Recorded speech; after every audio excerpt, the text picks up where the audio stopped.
Assalamualaikum. Hai guys, jadi di sini kita mau ke peternakan. ikutin terus perjalanannya guys. Dadah. A few minutes later, 1 hour later. Hai guys, jadi kita di sini udah ada di peternakan Beno Farms. Dan sekarang, sebelum kita banyak ngobrol, kita akan perkenalkan ownernya. Oke. Ownernya guys. Deng deng deng deng deng deng deng. Oke guys, jadi di sini kita udah bersama owner dari Beno Farms-nya. Ada yang kepo gak sih namanya siapa? Siapa ya? Kita tanya langsung gak sih? Oke. Oke, Bang, namanya siapa Bang? Nama Bang Reza Hasmi, biasa dipanggil Bang Reza. Oh, penasaran kamu umurnya berapa? Berapa Bang? Ya umur Abang 33 tahun. Wah, muda masih banget, muda guys. guys. Wah, owner muda guys, kalian harus patut diikuti. Oke guys, jadi itu biodata Bang Reza yang punya peternakan ini guys. Jadi ikutin terus keseruan kita selanjutnya. Dadah. Oke guys, kita bakal ngobrol lebih lanjut sama Bang Reza. Oke, jadi saya penasaran nih Bang, asal usul nama Beno itu dari mana sih? Ya, nggak nyambung ya? Nama Abang Bang Reza tapi Iya. namanya Beno. Jadi Beno itu sebenarnya nama dari orang tua Abang. Tapi nama orang tua Abang juga aslinya Syarifuddin. bukan Beno. Jadi Beno itu nama lapangan kalau orang bilang. Jadi bapak Abang kan senang main volley. Nah dari volley itu dia dapat dikasih nama sama para supporternya, para fansnya itu.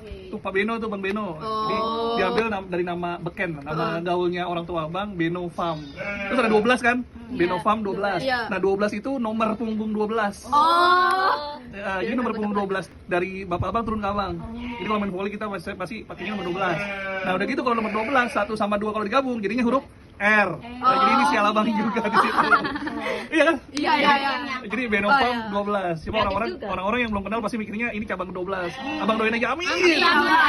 Jadi cabangnya 12 dulu gitu kan. Baru nanti 1 2 3 ya 12 dulu cabangnya. Berarti abang jago main volley dong? Insyaallah. Bisa kali ajarin. Kalau peternakan ini sendiri udah berdiri dari kapan ya? 2019. Oh, udah lama ya. Beno Farm 12 ini dari 2019 sebenarnya ini konsepnya sekarang ini bukan ke peternakan, tapi kita konsepnya di kontrakan kambing. Kita bisnisnya di kontrakan kambing. Dapat ide dari mana sih bang itu? Jadi gini, sekarang kita lihat orang sekarang ya, orang di Jakarta nih khususnya nih, orang Tangerang. Pengen punya kambing nggak? Pengen kan? Pengen dong. Ya. Tapi yang bingung apa? Tempatnya di mana?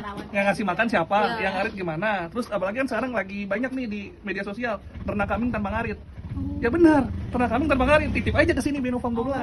Punya kambing nggak usah ngarit kan? Iya. Punya nggak? Punya. Iya, jadi yang beli mah kamu aja yang rawat biar abang. Oh, gitu konsep. Iya. Ini ya.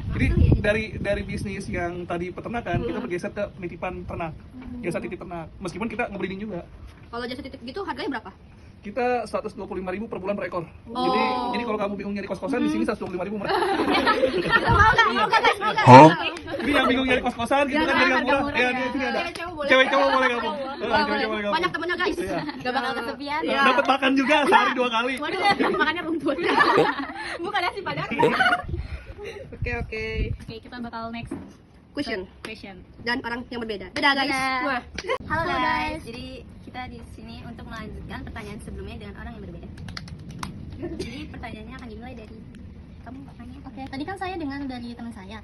Nah, makannya itu sehari 2 kali. Nah, itu makan apa aja ya Bang kalau boleh tahu? Ya, jadi kalau misalkan untuk titip ternak hari-hari biasa di luar adha itu makan sehari 2 kali. Tapi masuk sekarang momen adha itu sehari 3 kali. Oh iya, biar gemuk ya. Iya, biar gemuk. Jadi makanan itu di sini ada yang utamanya itu rumput biasa, rumput liar, Terus kita juga ada campurannya ampas tahu, konsentrat, Oh banyak ya. konsentrat. Sama kita ada silase dari kulit pisang. Jadi yang di drum-drum ini isinya silase dari kulit pisang. Yang di belakang kamu tuh ampas tahu. Nah yang di belakang sampai sini nih, ini konsentrat. Konsentrat. Konsentrat. Ini yang wangi-wangi kayak tepung. Dia itu kayak dari biji-bijian. Ada gandum, ada dedak. Nah, itu konsentrat. Ada biasanya ampas kopi. Kalau di sini ada kayak vitamin khusus gak sih Bang buat kambing-kambing? Vitamin ada. Kita rutin pemberian vitamin dan obat-obatan itu setiap bulan sekali. Biasanya kita kasih vitamin B kompleks, vitamin ADE, kita kasih obat cacing juga, sama antibiotik. Gitu. Jadi 125.000 per bulan itu udah all in deh. Jadi kalau kamu nginep di sini udah nggak usah mikirin masalah kesehatan kamu ya. Dari kos-kosan. Iya, nyari kos-kosan tuh udah langsung disuntik-suntikin tuh. Murah. Kalau di sini jenis ternaknya ada apa aja bang? Di sini Titip kita ada domba sama kambing, ada pun jenisnya sendiri saat ini kita ada domba merino, domba texel, kita udah cross ya, cross merino, cross texel, kita juga ada domba Garut.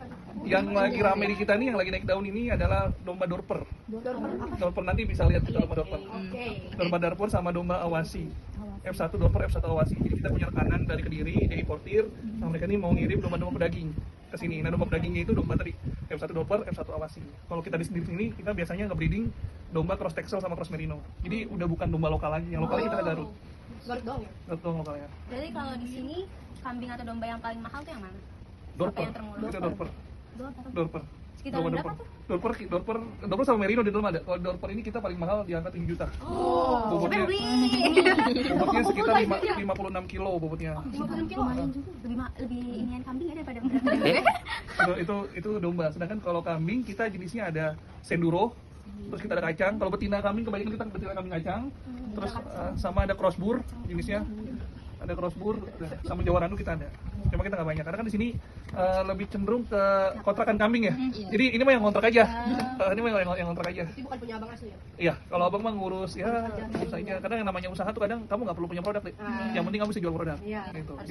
Jadi kalau misalkan nanti kamu mau nawarin ke guru kamu nggak apa-apa, dapat free marketing dari abang. Hai guys, silakan dulu guys. Oh, tadi mana sih bang? Kalau ngambil rumputnya sendiri, ini pertanyaan paling keren nih. Karena kalau di Jakarta sama di Jawa beda. Kalau di Jawa itu para peternak mereka punya bank pakan, mereka punya tanah yang luas dan mereka tanam tanaman rumput-rumput segar di sana. Tapi kalau di sini, selagi kita punya jalan tol, di situ kita punya tempat nyari rumput. Jadi ngambil rumputnya di mana? Pinggir jalan tol Green Lake City. Iya, Green Lake City, pinggir jalan tol. Jadi rumput kita mahal. Kita harus ke tol dulu buat nyari rumput. Iya ya. Cara bedainnya gimana tuh? Apa? Cara bedain jenis-jenis dari itu kambing sama domba. Kalau misalkan domba itu lebih cenderung ke berbulu lebat. Bulunya itu dia tebal, gumpal, gemuk, itu ciri-ciri domba. Adapun kambing, dia itu bulunya lebih klimis, lebih kurus. Bulunya lebih tipis tuh kambing. Tuh, nih kalau kayak belakang nih, ini anak domba nih. Ya, kambing. Anak domba tuh, sedangkan yang lagi makan berdiri tuh kambing tuh. Ya kan? Iya. Tuh ini kambing lagi makan berdiri, sedangkan yang belakangnya itu ada anak domba yang bulunya lebih banyak lebih tebal. Oke guys, jadi kita udah selesai nanya-nanyanya, jadi kita akan lanjut ke orang berikutnya. Bye. Hai guys, kita akan melanjutkan obrolan yang tadi. Jadi gimana sih bang cara mengurangi stres kambing di sini? Terkait masalah stres itu biasanya pengaruh satu cuaca. Dua, itu pengaruh sama penanganan kita. Contoh misalnya cuaca. Domba itu senang sama cuaca dingin. Iya. Kambing itu senang cuaca panas. Ya, dua iklim aja bang. Nah, yang jadi permasalahan, kalau tadi ekstrim panas, biasanya Bang Aldi, anak buah Bang, itu tadi nyiram kalau kamu lihat air. Nah, itu salah satu cara untuk menurunkan suhu panas. Ya kan, entah itu gentingnya, itu kandangnya, atau langsung kambingnya, itu disiram. Supaya nggak terlalu panas. Itu khusus untuk domba, dia lebih senang dingin. Sedangkan yang jadi masalah kalau malam nggak panas kan? Malam dingin kan? Nah, kalau malam ini, khawatirnya kita lebih khawatir banyak nih kambing. Karena di lampu-lampu kambing, kalau kamu lihat, itu lampunya beda sendiri. Dia lampu kuning. Kuning ya? Oh, jadi angin. Dan itu 1 watt. Dia nggak mau 1 watt. Jadi kalau misalkan orang lewat itu kita udah rasain panasnya. Nah itu kesukaannya kambing. Jadi kalau misalkan terik, panas terik itu kambing senang. Tapi dombanya agak stres. Begitu kalau hujan sebaliknya. Kita kayak domba. Gitu. Itu lampu ke ini ya? Ke tarak panasnya? Itu ketara panasnya. Itu kalau misalkan stres dari cuaca. Ada juga dari penanganan. Ya. Kalau misalkan ada kambing bertanduk atau domba bertanduk, domba atau kambing bertanduk ya, mereka paling sensitif kalau dipegang tanduknya. Oh iya. Iya dia Lampu Itu kayak harga diri lah, dia stres tanduknya. Nah kadang kalau kambing itu kalau misalnya stres di telinganya juga sama. Iya, jewe ya. Kayak jauh itu dia juga kadang ada yang nggak suka gitu kan. Jadi ke penanganan kita seperti itu. Jadi pahamin di situ aja, pahamin aja. Oke. Bagaimana bang cara menangani limbah ternak? Kalau limbah ternak terkait masalah kotoran ya, kotoran kambing itu biasanya kita ada periode 3 bulan atau 6 bulan sekali kita karung-karungin. Kita karung-karungin, nanti kita jual. Sebenarnya sih kita jual bukan jual kotoran yang dikarunginnya, tapi kita ngejual jasa ngumpulinnya. Jadi tenaga ngumpulinnya itu yang ibaratnya yang dihargain. Berapa harganya bang? Abang nggak ada narifin berapa harganya, cuma biasanya 4.000 itu per karung, 6.000 per karung, murah. dia 8.000 per karung. Karungnya gede apa kecil? Dulu karung 20 kilo. Wow, nggak banyak bang. Lumayan. Nggak rugi bang. Abang kan mau kotoran. Kok nggak rugi? Abang kan mau kotoran. Ada aneh ya. Iya. Itu kan abang untung. Kotoran dia angkut, ya kan abang dapat duit. 5.000. Bang. Kamu nggak nanya bapaknya yang mana? Ada bapaknya Pak Jitung tuh. Lanjut berapa itu? Lanjutnya Jal. Bagaimana Bang manajemen kesehatan di sini? Nah, manajemen kesehatan di sini yang harus kita pahamin itu yang namanya penyakit kan sumbernya banyak ya. Ada yang obatnya datang dari luar, ada juga dari dalam diri dia sendiri. Nah, dari luar itu biasanya dari lalat nih. Nah, lalat itu nih abang pakai alat ini nih, ini minum baru nih. Ih, mainan baru. Ini isinya ini obat delmatan. Decis dia, tapi bukan decis ini nama obat ini. Delmatlus. Ini obatnya ini untuk mengendalikan lalat, ulat, kutu, caplak. Jadi abang sering kalau siang atau sore nih pakai Protein ya? Iya. Jadi Lalatnya mati gak? Lalatnya cuma Kirim gini Bang. berkurang aja. Lewer-lewer ya? Jadi kalau misalnya kena ke dombanya, ke kambingnya juga nggak, alhamdulillah nggak kena sakitnya. Nah, tapi ini buat ngilangin kutu-kutunya nih. Ya, ini kan Kambing punya. punya. Ini satu, kita penanganan kita kayak gini, penanganan pertamanya. Sama juga kita ada disinfektan. Ya, kita sempat juga disinfektan. Ya kan, nah itu juga untuk ibaratnya kesehatan, mencegah virus-virus masuk lah. Nah, lalu setiap bulannya kita rutin suntik vitamin, obat-obatan, gudik. Kita rutin itu. Ya meskipun kadang juga masih suka kecolongan, masih ada aja yang sakit. Namanya juga makhluk hidup kan kita nggak ada yang tahu. ke kita. Ya, seperti itu deh. Oke. Rawat maksimal mungkin. Oke, selesai sudah pinjaman kami di sini. Yeay.